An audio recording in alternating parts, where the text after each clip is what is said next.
damaging uncertainty and drive much needed growth. Minister. Thank you, Mr. Speaker, and I thank the Honourable Lady for Newcastle Central. I look forward to working collaboratively with her, and I absolutely share my predecessor's determination to drive forward British science, including the all-important work in net zero. To Topical's Dame Priti Patel. Mr. Speaker. Minister.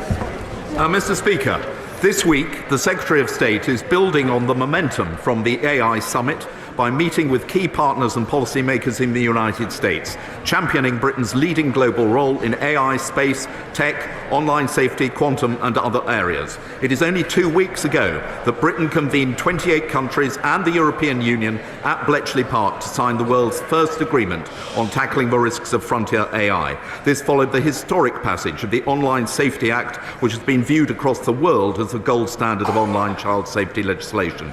The Secretary of State will be consolidating and accelerating Britain's global advantage in these priority areas, ensuring that the special relationship grows even stronger when it comes to science and technology, and that the collaboration between our two countries... Patel!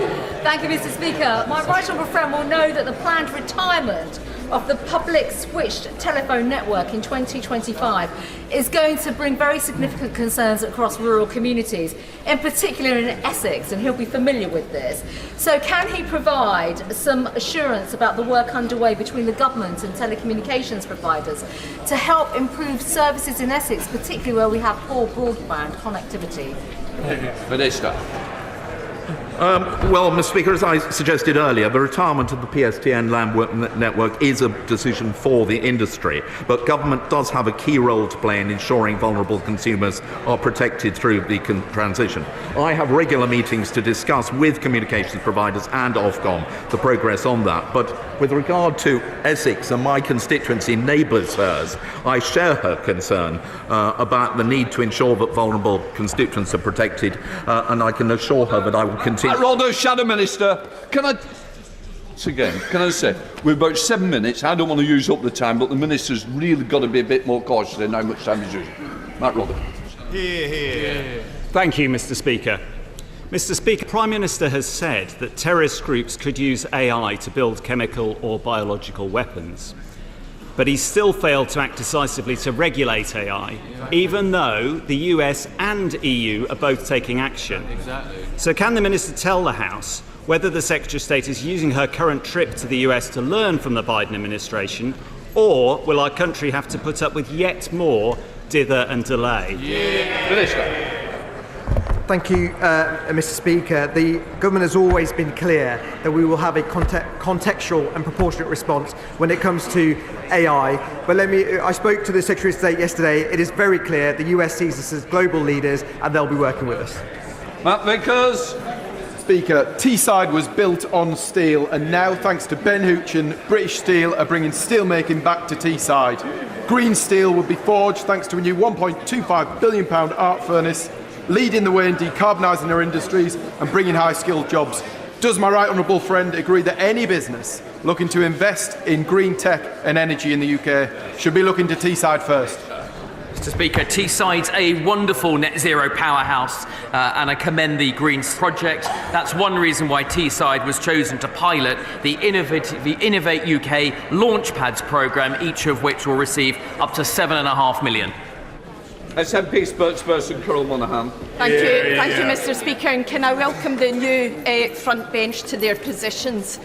Mr. Speaker, since November 2020, £1.1 billion of taxpayers' money has been invested in the Rosalind Franklin Institute as a mega lab to defend Britain against future pandemics.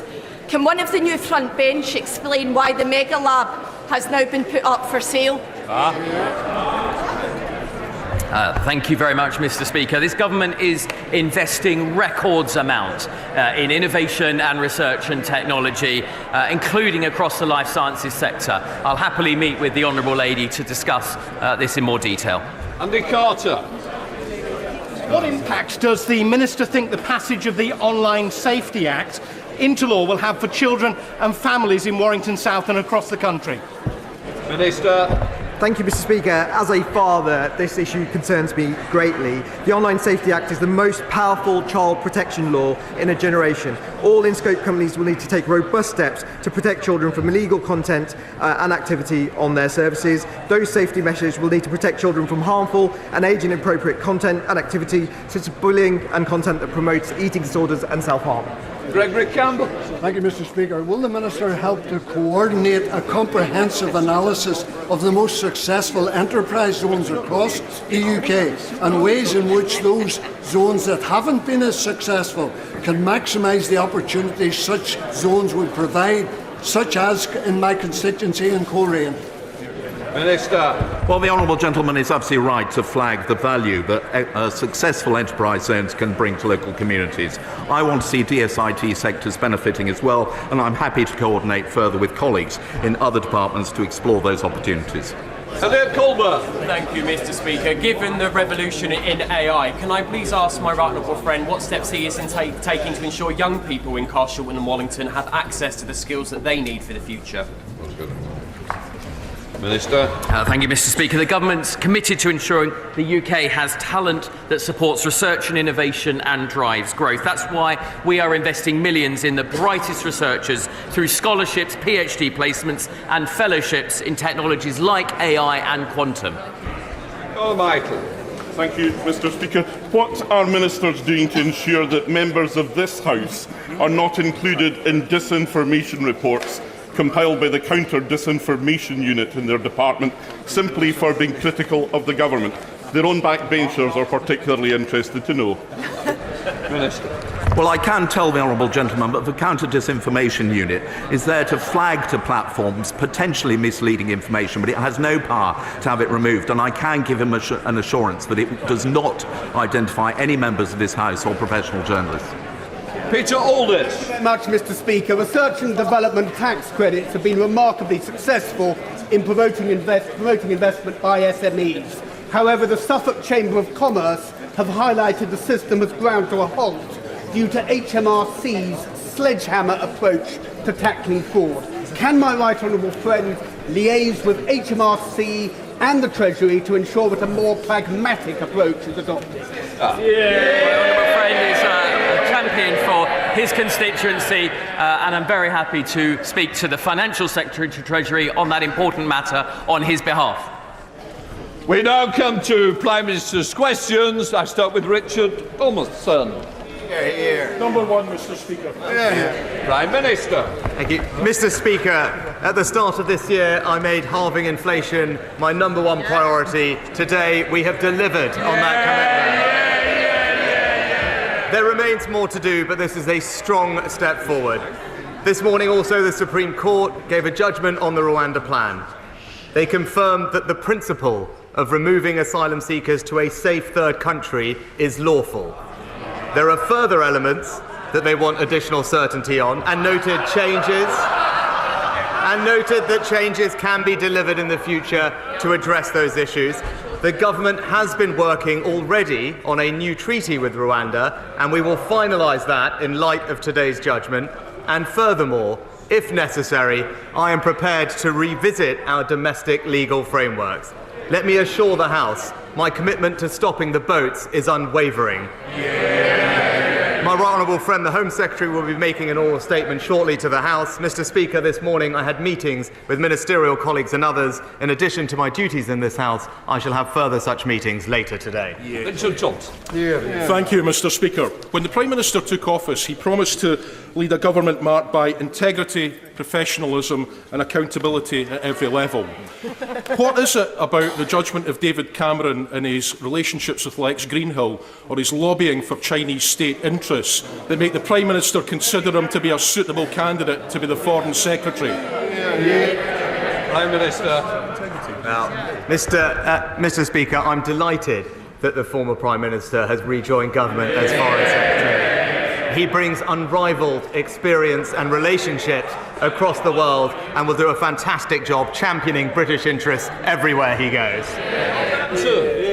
Thank you, Mr. Speaker. Tackling illegal immigration is a crucial issue for my constituents, many of whom will be extremely disappointed at this morning's judgment from the Supreme Court.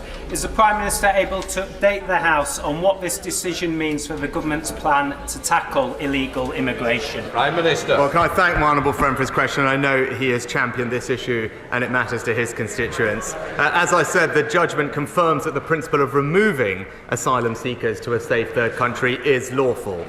The government has already been working in advance on a new treaty with Rwanda, which we will finalise in light of today's judgment, so to address the challenges that were raised. But let me say this again. If it becomes clear that our domestic legal frameworks or international conventions are still frustrating plans at that point, I am prepared to change our laws and revisit those international relationships. The British people expect us to do whatever it takes to stop the boats, and that is precisely what this government will deliver. I come the leader of the opposition, Keir Starmer. Thank you, Mr. Speaker. The Prime Minister obviously thinks so little of his own MPs that he's had to peel David Cameron away from his 7-year exile in a shepherd's hut and make him Foreign Secretary. But a few months ago, the Intelligence and Security Committee said that the now Foreign Secretary's role in a Chinese investment fund may have been, and this is their words, engineered by the Chinese state. I hardly need to remind the Prime Minister of the threat posed by the Chinese Communist Party or the intimidation against members of this House. So when will he instruct the Foreign Secretary to give full public disclosure of his work for Chinese interests? Mr. Speaker, as I said, I'm delighted that the former Prime Minister has rejoined government as Foreign Secretary. As an individual with unrivalled experience, he will help Britain navigate an uncertain world in challenging times. Of course, like every other government minister, he will go through the normal process with the independent advisor. But the government's position on China is clear. China represents an epoch-defining challenge. That's why we have taken strong and robust steps to protect ourselves against the risk that it poses. But we'll take no lessons, Mr. Speaker, from the Labour Party on protecting our national security. They've taken almost £700,000 from an alleged Chinese agent. Mr. Speaker, Sorry? Yes, I think now you're on the front bench. We need to just calm down. Keir Starmer. Mr. Speaker, for someone who spent the last few weeks complaining about recycling bins, it's ironic that his latest reset involves recycling the architects of 13 years of Tory failure. But this is the Prime Minister who also reanimated the career of the member for Fareham in order to resuscitate his own just days after she was sacked for a national security breach. Is he ashamed that he was so desperate to become Tory leader, so scared to face a vote, that he put someone so totally unfit for office in charge of Britain's national security? Mr. Speaker, he mentions 13 years. We remember what happened at the beginning of that 13 years. It was this party that restored this country's financial security after the Labour Party left no money behind, Mr. Speaker. And it is a bit rich to take lectures on security from a man who wanted to make the former member for Islington North Prime Minister of our country. The member for Islington North isn't even a Labour MP anymore. A changed party and strong leadership. Mr. Speaker. Luke, with a lot of business today, very important business with some important votes, and I want to get through this speedily. Keir Starmer. Mr. Speaker, for 13 years our security has been undermined by this Tory government, and now the most ridiculous, pathetic spectacle of all. His Rwanda scheme, cooked up with his National Security Threat Home Secretary, has blown up. He was told over and over again that this would happen, that it wouldn't work, and it was just the latest Tory gimmick. But he bet everything on it, and now he's totally exposed. The central pillar of his government has crumbled beneath him. Does he want to apologise to the country for wasting £140 million of taxpayer cash and wasting his entire time in office? Mr. Speaker, obviously the person opposite didn't hear what I said about our approach to Rwanda, and not least when it comes to stopping the boats. Rwanda is one part of our plan which has already delivered a reduction in the number of small boats this year by a third, Mr. Speaker. But he talks about apologising. He talks about the former member not being a Labour MP now. Yes, he wasn't a Labour MP when he declined 15 different times to say that Hamas was a terrorist organisation this week, which is shameful. But he was a Labour MP. Indeed, the honourable gentleman served with him. He told the country he would make a great Prime Minister. At that point, he described Hamas as friends. Does he want to apologise for that now?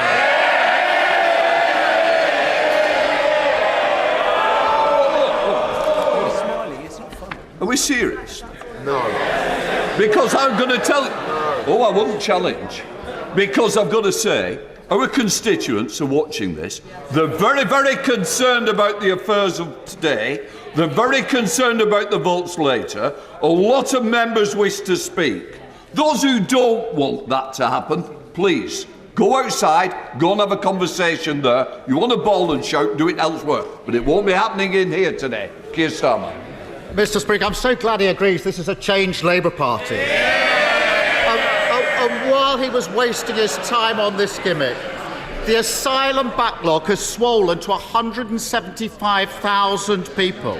Taxpayers are paying £8 million a day on hotel bills, and 615 people arrived by small boat last Sunday alone. Plan A has failed. And after this session, whether he likes it or not, he'll have to go back to his office, back to the drawing board, and start from scratch. Yeah. Can he assure the British public that he will drop what his former Home Secretary calls his magical thinking and start treating small boat crossings with the seriousness that they deserve? Mr. Speaker, he talks about a changed Labour Party. Perhaps we'll see that this evening. He can't even make his party do the right thing when it comes to standing by Israel in the vote later today. He talks about taking small boats crossing seriously. He's opposed every single measure that we have taken, Mr. Speaker. Again, let me update him on what we've done this year. The number of illegal Albania arrivals down by 90%. 20,000 people returned this year. The number of crossings down by a third. He mentioned hotels, closing 50 of them. Money being saved for taxpayers. All, by the way, opposed by the party opposite. What is the honourable gentleman's plan? Yes, there we have it. A cosy deal with the EU, which would see the UK accept 100,000 illegal migrants. He doesn't want to stop the boats. He wants to welcome more of them. Mr. Speaker, it's very straightforward. He promised that he would stop the boats this year. Yeah. This year. Today is the 15th of November. He's wasted all of his time on a gimmick, and now he's absolutely nowhere. Will he level with the British public and finally admit he's failed to deliver on his promise? Mr. Speaker, this government has done more to tackle illegal migration than any in the past. And again, let's just review, Mr. Speaker. He's been on the wrong side of this issue his entire career. This is a man who described all immigration law as racist. He said it was a mistake to control immigration, and he has never once in this place voted for stricter asylum rules. It's clear, Mr. Speaker, while he might want to listen to the open border activists, I'm siding with the British people. I would have thought if he was confident about his promise, he would have given an answer saying he stands by it and will deliver by the end of the year. Yeah. But the absence of that answer is absolutely amazing in the circumstances. He's had 3 reshuffles, a forgotten conference speech, an empty King speech. Yeah. He even found time to fanboy Elon Musk. But not one of them has made the slightest difference to the lives of working people. If we had £1 for every time we had a reset, the cost of living crisis would be over long ago. Now, he likes to think of himself as the man from Silicon Valley, the tech-savvy Californian, the country's first AI PM. And yet his big idea is to keep turning his government on and off and hope at the wall and hope that we'll see signs of life.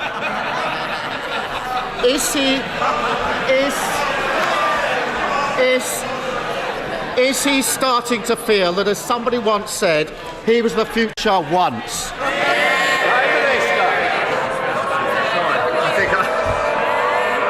I slightly missed the end of that, but I've got to say, I was glad to hear finally the Honourable Gentleman did bring up the cost of living, because on that he is right. That is the #1 challenge facing countries up and down the family.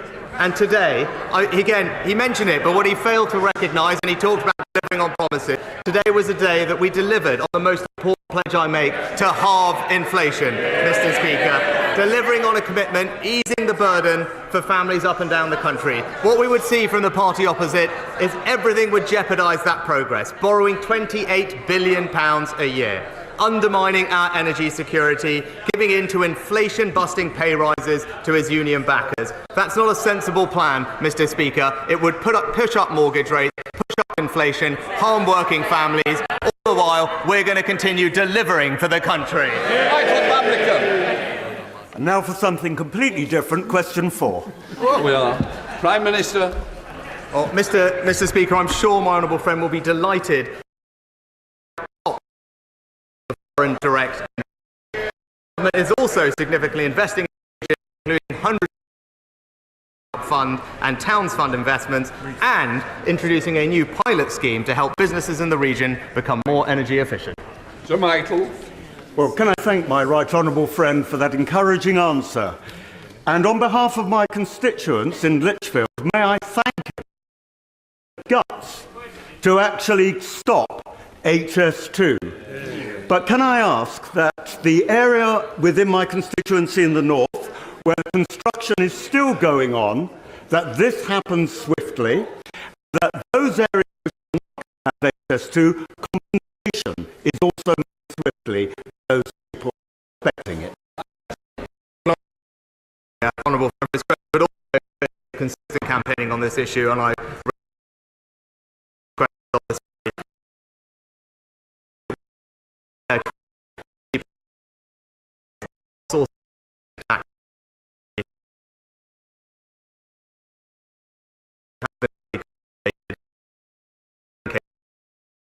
we are developing a program.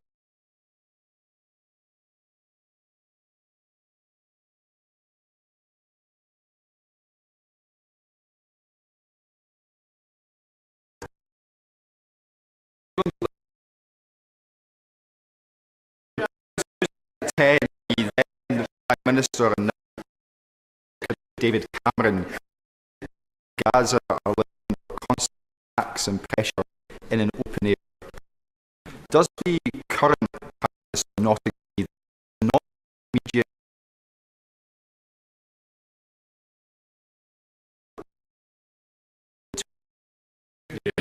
Prime Minister, you can never deny about this.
Morality. Hear, hear. The Prime Minister has an opportunity to lead the calls for peace or endorse death, violence and destruction.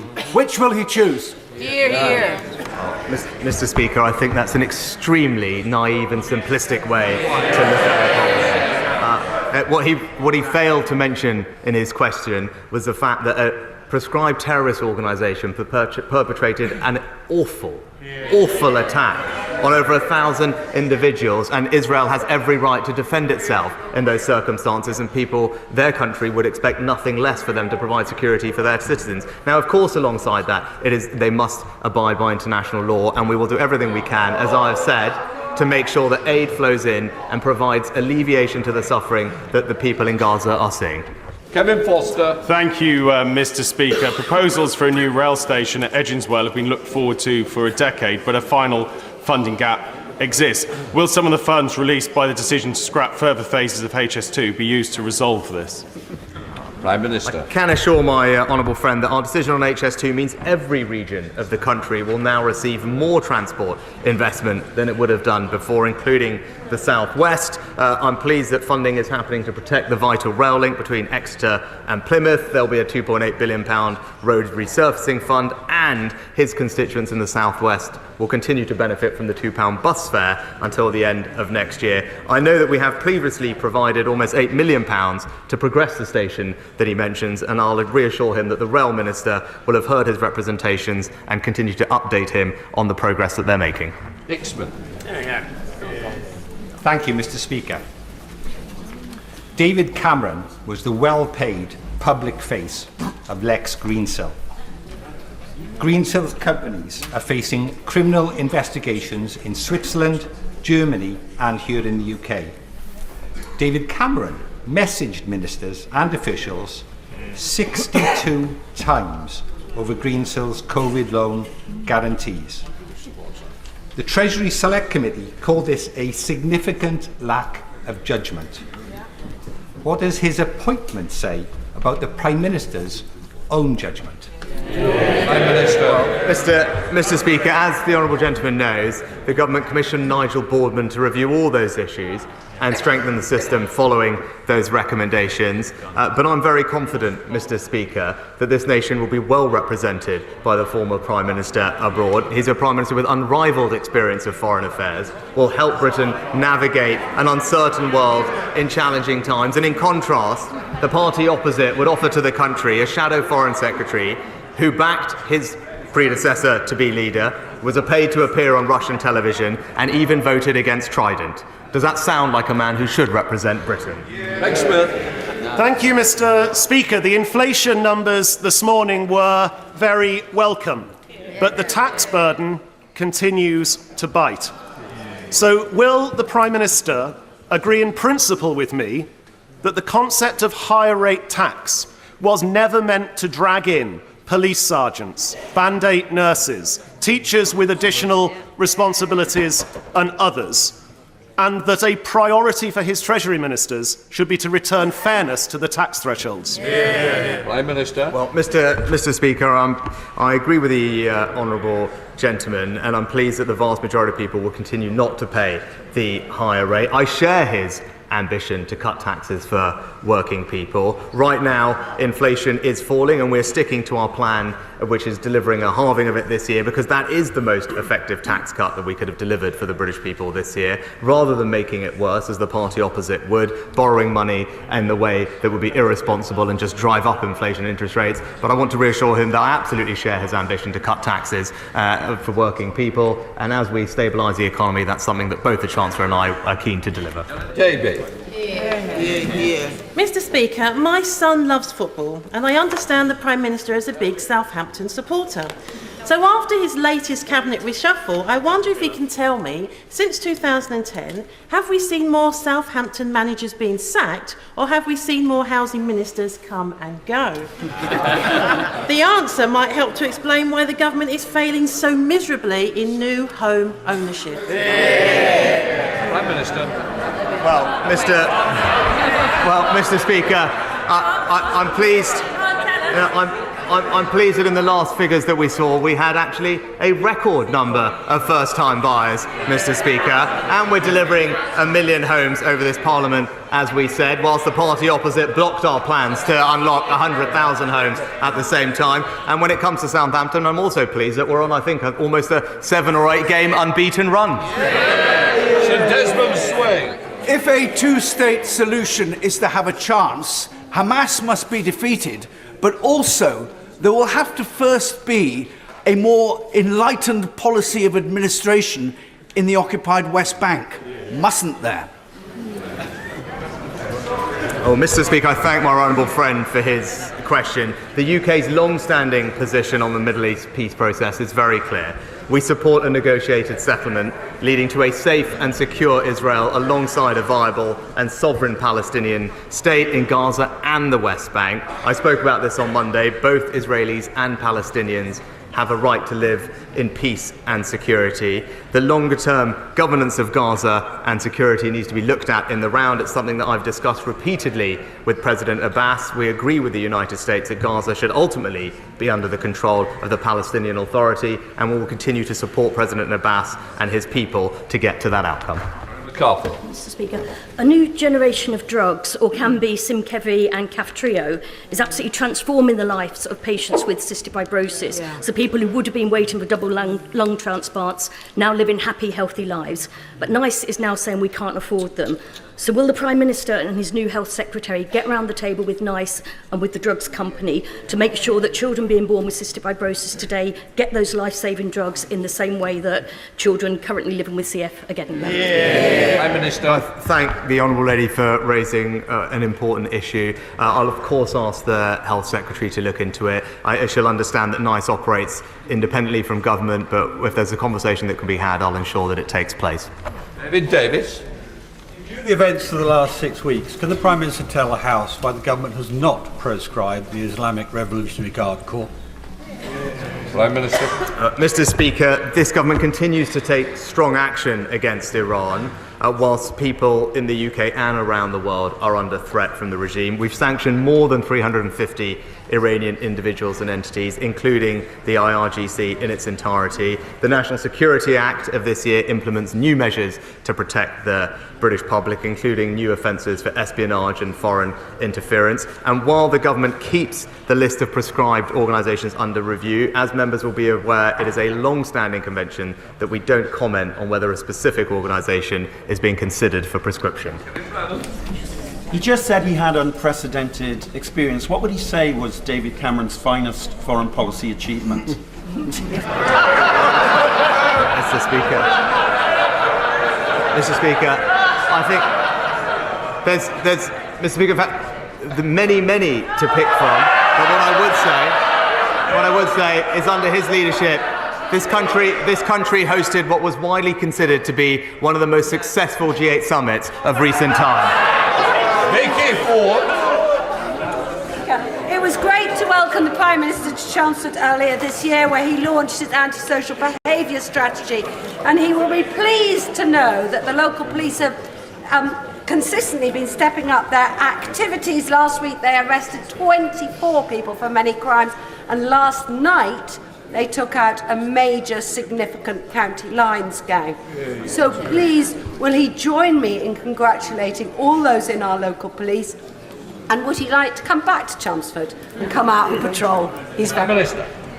Well, it was great to visit my honourable friend and launch the government's antisocial behaviour plan. Can I thank her for raising awareness about the important work that her local policing team is doing, and I'm pleased that they've been empowered by our strategy. Antisocial behaviour does make life miserable for many. That's why our plan being delivered is so important. It's having a difference across the country, including in her part of the world, and I'm pleased to see that crime under this government, in the year that we most recently have data for, has decreased by 56% since 2010. Okay, Oswald. Thank you, Mr. Speaker. Mr. Speaker, it's insulting that in the week that marks 20 years since the abolition of Section 28, the Prime Minister has appointed a minister without portfolio who frequently attacks the LGBTQ+ community with their so-called war on woke, seeks a return to those awful days, denying our human rights and attacking our very existence. Does the Prime Minister agree that he has manifestly and repeatedly failed? It's time for him to resign and to call a general election. Mr. Speaker, actually, this government and previous have a proud record in championing LGBT rights. It was this government that introduced same-sex marriage, Mr. Speaker, and we will continue to ensure that everyone in our society can live with tolerance and compassion and have every opportunity available for them. That's what we have delivered, and that's what we'll continue delivering. Neil O'Brien. Mr. Speaker, last year through the Homes for Ukraine scheme, my family and I welcomed a refugee family to our home.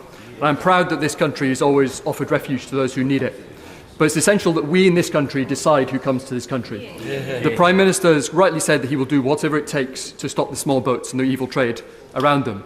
But isn't it apparent that after this morning's ruling, what it will take is a new law to override the Human Rights Act and to cut through the thicket of case law built up by judicial activism so that we can bring back control of our borders and stop the small boats? Mr. Speaker, it's right that we go through the judgment carefully and properly, and as I said, the government has already been working in advance on a new treaty with Rwanda to address the concerns that have been raised, that were raised previously and that were raised by the Supreme Court, who also acknowledge that changes can be delivered to address those issues. But as I said, and I'll repeat, if it becomes clear that our domestic legal frameworks, or indeed international conventions, are still frustrating plans after that point, I am prepared to change our laws and revisit those international relationships, because we are absolutely committed to stopping the boats. John Butler. Thank you, Mr. Speaker. Prime Minister, thank you for meeting with my constituent Noam. It has been 40 days since Noam's mum, Ada Sagi, was kidnapped by Hamas on October the 7th. We condemn Hamas's actions and fight for the return of all hostages.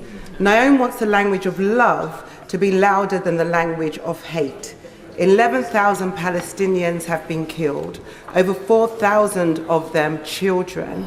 International law is important. Does the Prime Minister agree that you can support Israel but also call out breaches of international law? Mr. Speaker, I've been consistent from the start that whilst Israel has a right to defend itself, it is important that it complies with international law. It's a point I have made on every meeting or phone conversation that I've had with Prime Minister Netanyahu, and it was a privilege to meet her constituents and to hear the pain that they are going through, which I have enormous sympathy for, which is why we are doing absolutely everything we can to bring hostages home. We're engaged intensively in diplomatic activity in the region and working to get also foreign nationals and British nationals. I'm pleased to say well over 200 have now left Gaza, and we will continue to do everything we can to ensure that everyone can safely leave who needs to. Holly Bancroft. The Prime Minister knows I stand unapologetically with my steelmakers in Scunthorpe. And he knows that I believe, as many across this House do, that the UK must retain a virgin steelmaking capability for strategic reasons, if nothing else. Will he reassure the House that he is personally following developments at British Steel and doing all he can to retain what is a vital sovereign capability? Well, can I thank my honourable friend for the question? I know she is a fantastic champion for her local steelworking community, and I hope she is reassured by the action that this government has already taken to support steelmaking in our country, reaching a landmark agreement with Tata Steel to safeguard thousands of jobs there, and previously in the pandemic as well, because I agree with her, it is important to our industrial base, and we'll continue to have constructive conversations with all those companies to ensure that we can support them in their transition to a cleaner, greener steelmaking future. Ian Paisley. Thank you, Mr. Speaker. According to the British Independent Retail Association, on a matter that affects every constituency across this kingdom, 82% of retailers don't even bother reporting physical attacks on their staff when they're attacked. It takes shopkeepers to sell an additional 12 items to make up for an item that has been stolen. Will the Prime Minister support efforts that are being made by that association and many others across this House to ensure that retailers are protected, that theft against them is called out, and that they are supported in every way possible? And today at a meeting in Dining Room C, will he encourage those members from those shops in their efforts? Can I firstly pay tribute to the work that my honourable friend does on this issue as the Vice Chair of the All-Party Group on Retail Crime. He's absolutely right about the importance of this issue. Working in my mum's shop and her pharmacy growing up, I understand exactly what he's talking about when small businesses are the victims of crime. What I can tell him is that our expectation and our agreement with police forces is that all shoplifting should be followed up where there is evidence, such as CCTV footage, which is something that we did earlier this year, and also that any violent or abusive behaviour towards shop workers, particularly those who provide a valuable service to the public, is never acceptable, and that is why we introduced a statutory aggravating factor for assaults on workers that provide a service to the public, and I commend him on everything he's doing on this issue. Questions to William Cash. Thank you. Will my right honourable friend give the House an assurance that he has made clear to the new Foreign Secretary, who of course we wish well, that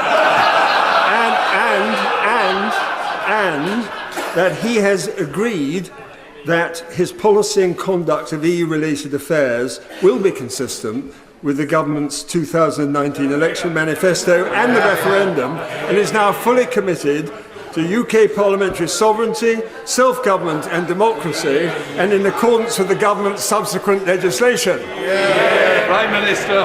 Well, I'm delighted to give my honourable friend that assurance, because this is a government that is seizing the opportunities of Brexit, aided by his advice and support, passing the rule bill, ensuring that we can regulate our growth industries in a more competitive way and sign trade deals with the fastest growing regions across the world, including most recently the CPTPP. It's this government that's delivering the benefits of Brexit to every part of our country, and long may that continue. That completes Prime Minister's questions.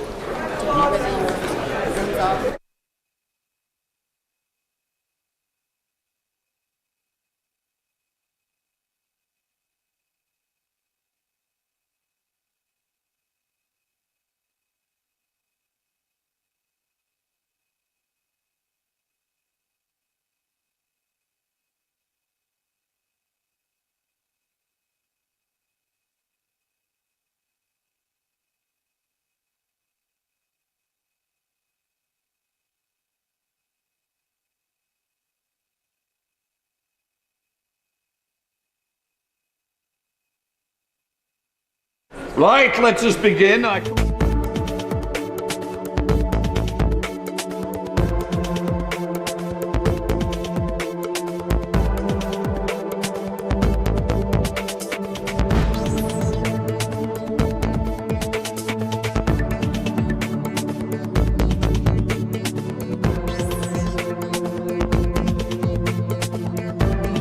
Technology Centre, and I hope to join the Honourable Member in visiting that wonderful institution. James Gray. The Minister is new to his task, a very wide portfolio it is. And in the wall-to-wall briefings he's currently getting, will he particularly ask for briefings on science, British science, in the Arctic and the Antarctic? We have 78 universities who are leading in this field. We are the fourth largest polar scientific research nation. We are a leader in it. He needs to know all about it. Mr. Speaker, I know that my honourable friend, the member for North Wiltshire, does fantastic work highlighting the work of polar research through the all-party parliamentary group. I'll be happy to champion that and to meet with him on this important domain for